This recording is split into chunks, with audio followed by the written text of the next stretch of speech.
The day the contract was signed, the sky above Ellington Estate was the color of steel. Clouds pressed low, like they were trying to suffocate the air around us. I remember standing at the edge of the garden, where wild roses once bloomed, the scent long faded.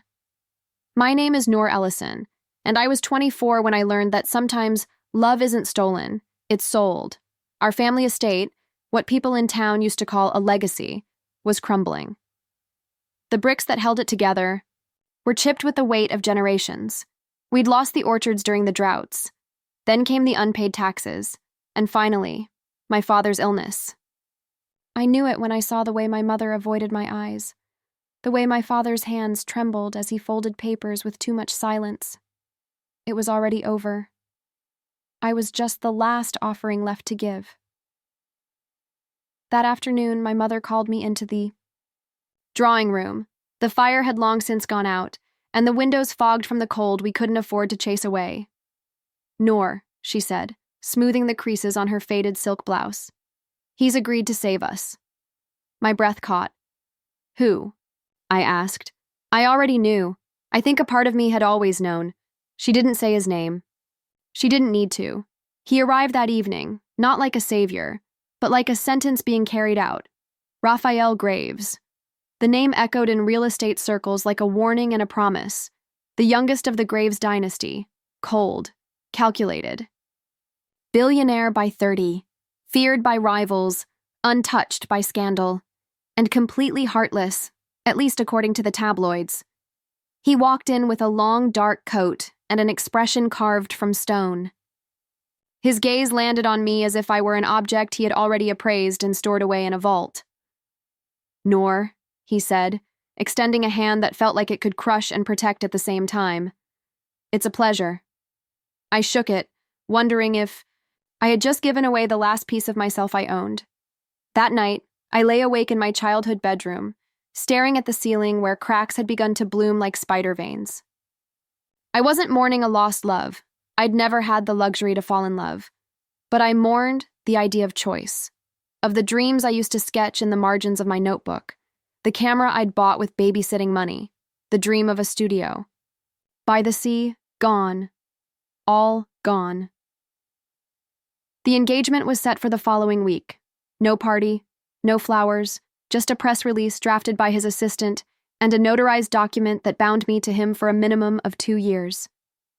He called it a business partnership. I called it a cage. The next few days blurred. My mother beamed as if her daughter's sacrifice were some noble fairy tale. My father coughed up blood behind closed doors and whispered apologies through locked doors. But it was Raphael who haunted me the most. He didn't smile. He didn't flirt. He didn't ask me about myself. He simply existed in every room like gravity, silent, heavy, and impossible to escape. Every move of his was calculated, every word trimmed of emotion. During our third meeting, I asked him the one question I couldn't suppress. "Why me?" He didn't flinch. "Because you're practical and desperate. I could have slapped him. I could have walked away. But I didn't, because he wasn't wrong." I smiled instead, bitter and cold. "At least we're being honest." He looked at me for a beat longer than usual. "Honesty is rare," he said. "You should keep that." That night, I packed a bag. I wasn't sure where I'd go. I just knew I had to leave. I couldn't marry a man who looked at me like an asset on a spreadsheet. I couldn't lose the last shred of myself to a contract dressed as salvation. Midnight. I left a note on my pillow. I took my camera, a roll of cash I'd hidden since college, and my mother's old shawl. I slipped through the kitchen door, the same one I used to sneak through as a child. The road stretched out under the moonlight like a lifeline. By dawn, I was 2 towns away. I found myself in a place called Corwin Bay, small, coastal, and quiet. The kind of town that didn't ask questions. I rented a single room above a bookstore, its windows fogged with dust and stories. The owner, a kind woman named Marla, hired me on the spot when I fixed her jammed register and recommended a poetry collection she hadn't touched in years. For the first time in years, I breathed. Not deeply, not safely, but freely. I wore a B name tag that read Nora. Close enough, far enough. I took photos of the bay at dawn, of the seagulls dancing with the wind, of the bookstore cat that refused to love anyone but me. I ate soup out of mismatched bowls and slept under a quilt that smelled like lavender and old pages. And for 3 months, Raphael Graves was just a nightmare I refused to wake up from, until he walked into the bookstore. It was raining. I remember because I was drying a shipment of poetry books by the heater when the bell above the door chimed. I looked up, expecting a tourist or one of the locals, and there he was. Standing in a navy wool coat, his hair damp, his expression unreadable. My world froze. He didn't speak, just looked at me. I swallowed. "You're not supposed to be here." "I know," he said, stepping forward. "But I didn't come to drag you back." I waited. "I came," he said slowly, "because I didn't know where else to go." My heart did something strange, something terrifying. It softened. Marla, oblivious, handed him a cup of tea. He took it like he belonged, and just like that, the past caught up to me. I didn't know what hurt more, seeing Raphael standing in that doorway, or realizing a part of me had wondered when he'd come. He looked different now. His suit was replaced by a thick sweater and rain-speckled coat. His hair wasn't slicked back, it curled slightly near his temples. He looked tired, like the mask he always wore had cracked just enough to let the real him breathe. He didn't ask to talk. He didn't demand anything. He just ordered a coffee and sat near the window like any other customer. For the next 3 days, he came back, always quiet, always alone, always watching me like I was a puzzle he had once solved, then lost the answer to. On the 4th day, I asked, "Are you planning to buy every poetry book in this store or just stalking me?" His eyes lifted slowly. "Would you believe me if I said neither?" "No," I replied without hesitation. He looked out the window, then back at me. "I didn't come to finish what we started. I came because I wasn't done listening." And that's how it began again. Not with fire, not with fury, but with silence and patience. He told me he'd rented a small cabin at the edge of town, said he needed time to think, to breathe somewhere no one expected him to be. "I didn't expect to find you here," he added. "Neither did I whispered, before I could stop myself. We fell into a routine. I ran the bookstore, took my photos, wrote in my journal, and tried to ignore the quiet comfort of his presence whenever he visited. He asked questions now. About books, about small things, what my favorite flower was, what kind of tea I drank, what made me smile when I thought no one was looking. It was disarming, unsettling, and yet, not unwelcome.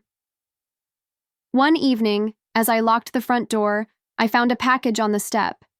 Inside was a photograph, one I had taken and left behind, of our orchard at dusk, the trees silhouetted against the firelit sky, and a note, written in his unmistakably neat script. "You still see beauty in broken things. That's what drew me to you." I didn't sleep that night. The next morning, I walked to his cabin. The fog was thick, curling between the trees like ghosts. I stood on the steps, heart pounding, hands cold. When he opened the door, I didn't speak. I simply handed him the photo and asked, "Why now?" He stepped aside, letting me in. The cabin was warm, simpler than I expected. A fireplace, books, mismatched furniture. It felt lived in by someone trying to figure out who they were. "I wanted to tell you something," he said, pouring coffee into 2 chipped mugs. "Back then, before the wedding, I already paid off your family's debt." My stomach dropped. He kept speaking. "The contract? It was never necessary. I thought if you believed the deal was the only reason, you'd hate me less." "But you lied," I said, my voice breaking. He nodded. "I did. I was a coward." "Then why show up now?" I asked. He hesitated, then stepped closer, the firelight catching in his eyes. "Because I'd rather be hated for the truth than loved for a lie. And because, Noor, I can't forget the way you looked at me before you ran. Not with fear, but disappointment. Silence bloomed between us, thick as the mist outside.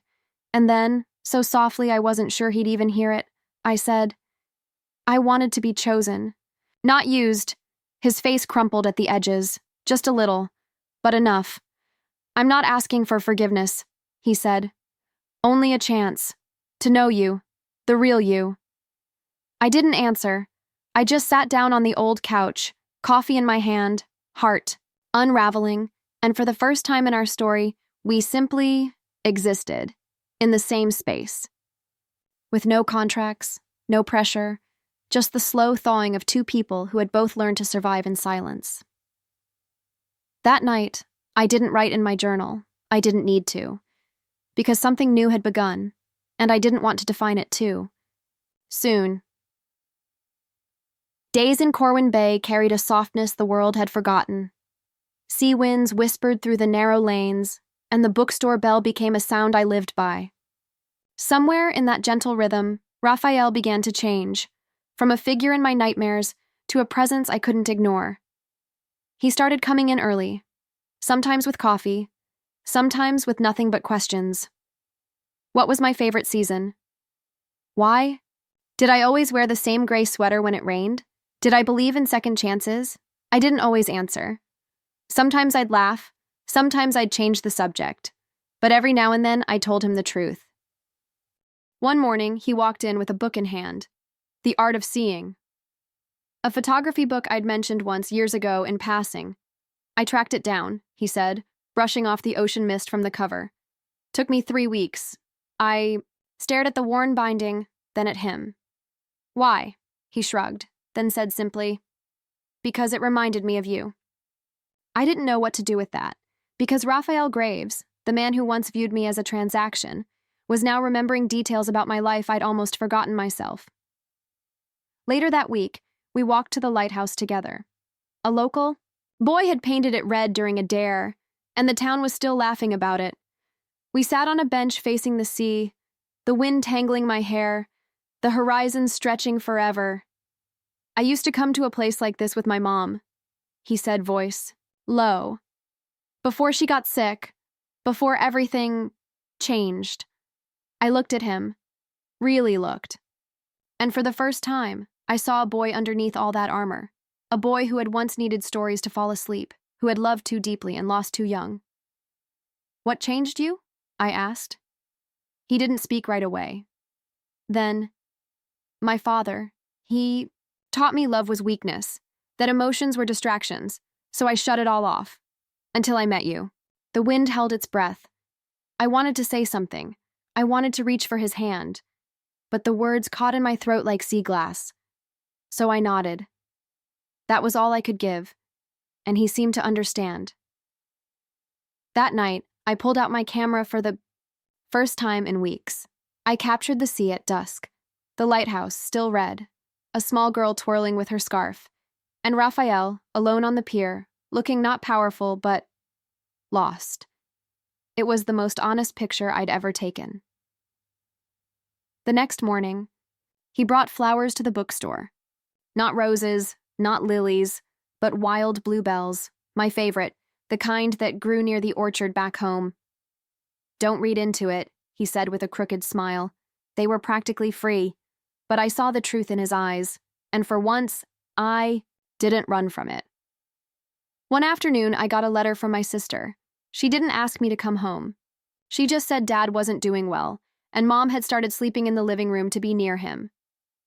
I stared at the envelope for a long time, trying to feel something. Guilt. Maybe. Or longing. Instead, I felt Raphael's eyes on me from the other side of the bookstore. He didn't say anything. He didn't have to. That night, I went to his cabin and handed him the letter. I don't know what I'm supposed to do, I said. They let me go, gave me away, but they're still my family. He folded the letter gently. You don't owe them forgiveness, he said, but you don't have to carry hate either. I exhaled, slow and shaky, and when he reached out, just briefly, to rest his hand on mine, I didn't pull away. Something shifted between us after that, not overnight, not loudly, but like the tide. inevitable and quiet. I started watching him when he wasn't looking.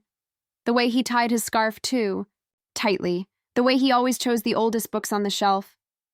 The way he listened, really listened, when I spoke. And then one evening, he walked me home under a sky full of stars. We stood at my door, the porch light flickering. "I don't want to keep being the man who hurt you," he said. "I want to be the one who helps you heal." My breath caught. "Then don't promise me anything," I whispered. "Just keep showing up." He nodded. "Every day, if you'll let me." And I smiled. For the first time in a very long time, I wanted him to. The days that followed blurred like watercolor on a page. Raphael and I slipped into a strange kind of ease, one foot in the past, the other stumbling into something neither of us dared name. I started laughing more, small, cautious laughs, the kind that slipped out before I could catch them. He noticed everyone. "You sound like spring," he once said, handing me a cup of tea. I rolled my eyes. "You read that in a greeting card?" He smirked. "No, just been paying attention. We spent more time together, casual, accidental, intentional." He helped repaint the bookstore's back room, even though he claimed he'd never held a paintbrush in his life. I found that hard to believe. Raphael Graves was good at everything, except maybe knowing how to sit still. He cooked one night, badly. "Are you trying to poison me?" I teased, holding up a burnt piece of fish. He chuckled. "It's called rustic." "You mean inedible?" He leaned closer across the small table in his cabin, eyes warm. "You're still here, aren't you?" And just like that, the moment shifted, softened. But that night, everything changed. I was reorganizing the photography books at the store when I knocked over a stack of donations Marla had set aside. Among them, I found a thick envelope. My name was on it. It wasn't new. It was dated months ago, from my father. My stomach turned. Inside were 3 letters. One to me, one to Raphael, and one unopened. Hands shaking, I read mine first. It was an apology, a confession. My father wrote that Raphael had come to them not as a businessman, but as a man who had seen something in me, that he'd offered help, without condition, that the marriage contract was their idea, not his. The words blurred. Raphael hadn't forced this deal. He'd saved us, and then stepped back. The second letter was from Raphael's assistant. Confirmation. That the debt had been paid, quietly, entirely, without my knowledge. I couldn't breathe. All this time, I thought I was a transaction. But I had been free. I had just never been told. I confronted Raphael that night. I didn't knock. I didn't soften. I stood in the doorway of his cabin, the letters in my hand. "You lied to me." He didn't flinch. "I kept the truth from you," he said quietly. "There's a difference." "No, there's not." My voice cracked. "You let me believe I was trapped. You watched me run." His jaw clenched. "Because I thought if you knew, you'd never forgive me for caring." The room spun. "You don't get to rewrite this," I snapped. "You don't get to be the hero." "I'm not trying to be." His voice broke, finally, truly. "I just didn't want you to hate me."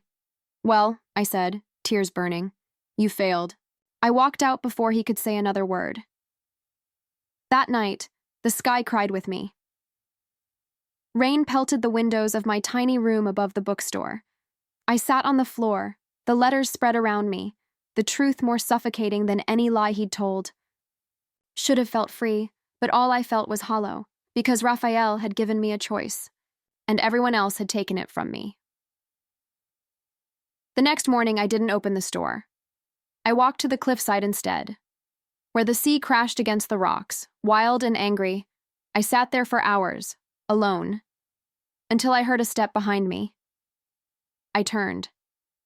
It wasn't Raphael, it was Marla, She sat beside me, pulling her shawl tighter. He's been pacing in front of the bookstore for an hour, she said. I didn't answer. She looked at me, her voice gentle. You've been carrying the hurt for so long, Noor. Maybe it's time to ask what you'd rather hold on to, your anger or your future. I didn't cry. I couldn't. I just stared at the waves and whispered, he saw me before I even saw myself. She smiled. Then maybe he's worth seeing too. That night, I pulled out my journal. I wrote only one sentence. He freed me long before I knew I was in chains. Corwin Bay had always been a quiet town. Storms rarely lingered. But that week, the sky refused to rest. The wind howled like it had something to prove, and the sea kept crashing against the cliffs as if warning us both. Don't leave things unsaid. I hadn't seen Raphael in days, not since I left his cabin with the letters still burning in my hands. And yet, he lingered, in the way the wind blew through my open window, in the untouched coffee cup by the bookstore register, in the space between each breath. I tried to move on. I helped Marla rearrange the poetry section. I photographed the storm clouds curling like ink across the sky. I walked the streets wrapped in silence, but nothing softened the ache. I had fallen for a man I didn't trust, and hated that a part of me still wanted to believe him. Then came the note. It was waiting on the porch of the bookstore, folded, plain. No envelope. Nor, if you're willing, I'll be at the lake at sunset. No pressure.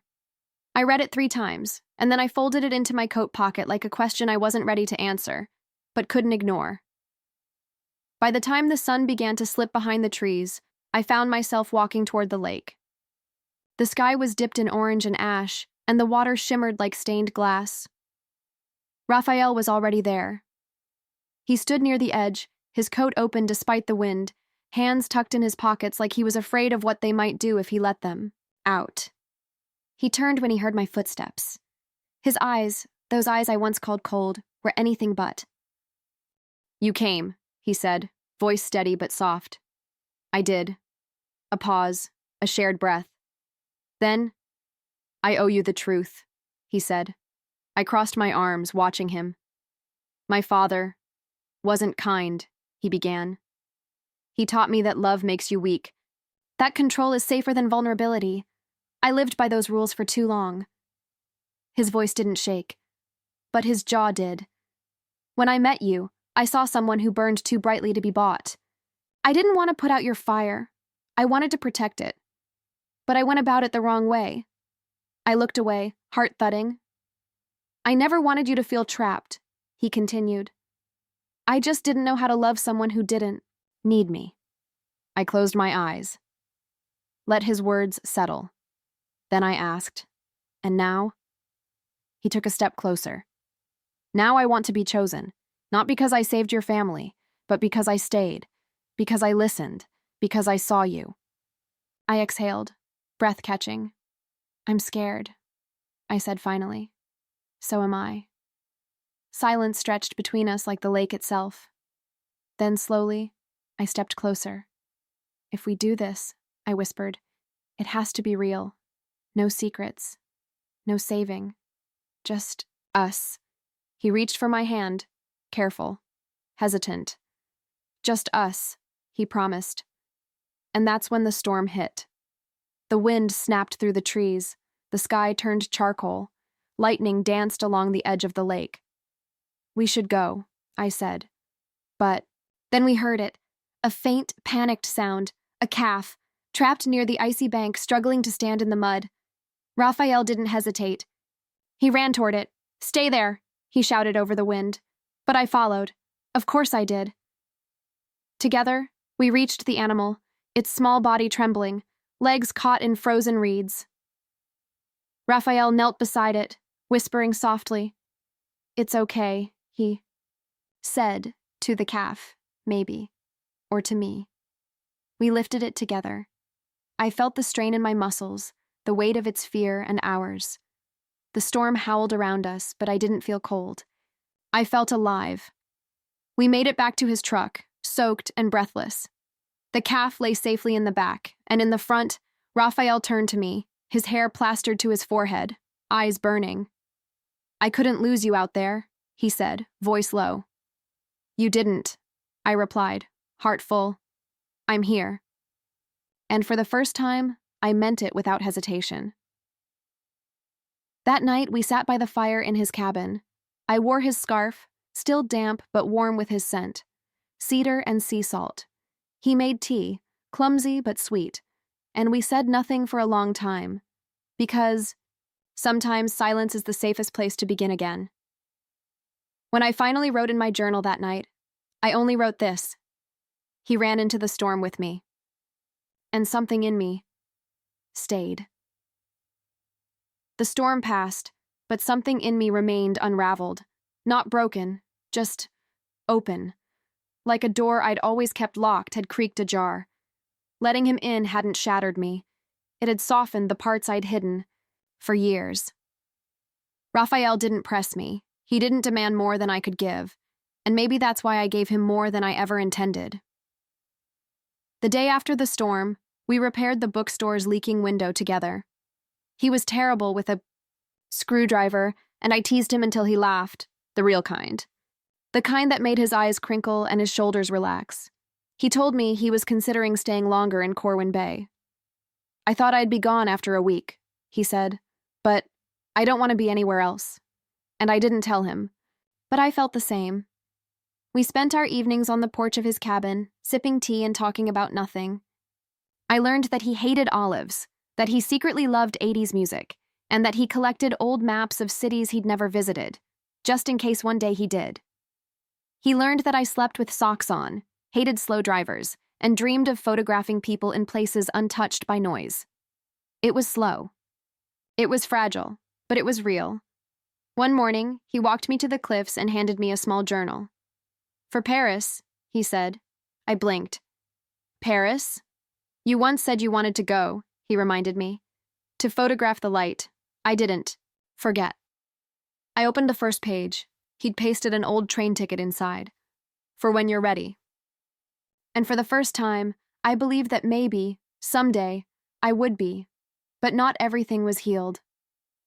One evening, as I browsed through his bookshelf, I found another envelope tucked between two law books. It was addressed to me. I hesitated, but I opened it. Inside was a letter, dated the week I ran. "Noor, I'm sorry. I don't know how to make this right, but I'll wait. Not because I deserve you, but because I want to earn you. Not as a deal. Not as repayment, as a man who sees you clearly and still wants to stay." I pressed the letter to my chest, breath shaky. He had never stopped trying. That week, he invited me to dinner. His ranch estate stood on the edge of the town, draped in quiet luxury. I hadn't seen it since before I ran, but it didn't feel cold this time. The fire was already lit when I arrived. A long table was set, candles flickering in the soft light. The scent of roasted rosemary and honey filled the air. He pulled out my chair. No words, just a look, and we ate like it was a ritual. Halfway through the meal, I asked him, "Why do you keep choosing me?" He paused, his fork in midair. "Because," he said quietly, "no one ever made me feel like home before." After dinner, we sat by the fire, our hands brushing on the couch. He looked over at me, voice lower now. "I want to ask you something," he said. I stiffened. "But not tonight," he added quickly. "Not until you're ready." "What is it?" I whispered. He smiled, soft, sad, and hopeful. "Something that starts with forever." My chest tightened. I didn't reply. I just leaned my head on his shoulder, and he didn't move. That night, I returned to my room and placed the Paris journal beside my bed. The scarf he'd given me hung on the chair, his scent still clinging to it. And the letter he wrote rested under my pillow. When I picked up my pen, I didn't hesitate. He's not waiting for me to be perfect. He's waiting for me to say yes to a future neither of us saw coming. Maybe that's love. The days after our dinner blurred like light through stained glass, soft, warm, and a little unreal. Raphael didn't push. He waited. Not the way men wait to win, but the way people wait when they've already decided to stay. And maybe that's what terrified me the most, because in every silent glance, in every shared mug of coffee, in every evening spent watching the sea swallow the sun, he was choosing me, again and again, and I was beginning to choose him, too. One morning I woke up to a knock on the door. A basket of croissants sat waiting on the porch, still warm, with a note tucked into the side. Thought you deserved a morning that didn't start with doubt? I smiled for the first time in days. Not a cautious smile. Not one pulled from politeness. A real one. The kind that stretched across your chest before it ever touched your lips. But sometimes, even love softens too slowly. Later that week, I returned to the bookstore after hours and found another surprise waiting. Not from Raphael, but from my past, a framed photograph of me on the cliffs, wind in my hair, face turned to the sea. It was one I didn't even remember him taking, and beneath it, a quote scribbled on parchment. Some people aren't storms. They're the shelter after. I stared at it until tears welled up, blurring the glass. I had run from Raphael Graves believing he was the storm, but now he was the one holding the umbrella. That weekend, the town prepared for the winter. Festival. Lights were strung from trees, couples danced in the streets, and shop windows glowed with ribbons and candles. Raphael asked if I'd go with him. Not with pressure, just hope. Only if you promise not to dress like a corporate vampire. I joked, he grinned. No promises, but he didn't. He wore a soft gray coat, gloves with a tear in the seam, and a scarf I had once wrapped around him when the wind got too sharp. He looked like a man who belonged, and for the first time, I let myself believe he could. The festival was alive. Children twirled in snow, lovers passed hot cider between them, and music floated through the air like memory. Raphael led me by the hand through every light-strung path. At a jewelry stall, he paused, picked up a simple silver bracelet and gently fastened it around my wrist. For the girl who always ran, he said, a little weight to remind you. You don't have to anymore. My throat closed. I couldn't speak. He kissed my forehead. Let's dance. And we did, right in the middle of the square. No music, just the quiet sound of belonging. When the sky turned violet and the last firework faded, he turned to me. Noor. I turned, and there, under strings of golden lights and quiet gasps of strangers, he knelt. No fanfare. No practiced speech. Just him. I don't want to save you, he said. I don't want to own you, fix you, or promise you forever just to prove a point. He opened a small black box. Inside, a single ring. Not flashy, not loud, but breathtaking in its simplicity. Just like him now. I just want to wake up every morning and earn your yes again and again. Noor Ellison, will you marry me? This time, for love? The world vanished. All I could feel was my pulse, my breath, his eyes. And then, I nodded. Yes. He stood, slid the ring on my finger, and whispered, You were never just a deal. You were always the choice. That night we sat by the fire at his cabin. No words, just soft hands, quiet smiles, and the knowledge that something had come full circle. This wasn't the ending. It was the beginning we never thought we'd deserve. 1 year later, the orchard at Ellington Estate is blooming again. I know because I visit often. My mother finally smiles without guilt. My sister reads my book to her children. Yes, I wrote a book, a memoir, a love story, the one I never expected to live. And Raphael, he's in the kitchen, barefoot, burning toast. We moved into a cottage in Corwin Bay, half glass, half wood, entirely us. My photos hang on the walls. His letters fill the drawer beside my bed. He still leaves notes in my coat pocket. Still watches me like I'm the miracle he waited a lifetime for. And sometimes when the wind howls and the rain beats against our windows, I remember that storm, the one we walked into together.